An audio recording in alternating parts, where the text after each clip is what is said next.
Сәлем достар, бүгін бір кітап бастағам. Сөйтсем, соның ішінде өз-өзіңе қатал бол, өзіңнің жақсылықтарың, игіліктерің үшін деген бөлім бар екен да. Соны оқып отырып, өз өмірім есіме түсіп кетеді ғой. Кішкентай кезімнен келе жатқан ұстаным, дәл осы ұстанымда менде. Өз-өзіңе қатал бол деген. Әсіресе жаңа мектептік оқушы кезде басталды. Сол кездегі үлгерімім де, ұбт-дағы нәтижелерім де осы ұстанымның жемісі. Енді мынау кітаптың жаңа бөлімін оқып отырып, қандай дәл айтқан деймін да. Робин Шарма. Өз-өзіне қатал болуы адамның өзіне деген махаббатының көрсеткіші деп жазған ғой. Қандай дәл айтқан.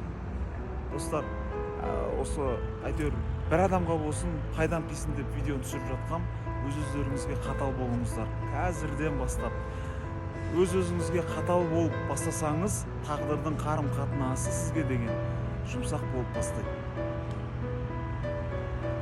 Жақсы, рахмет.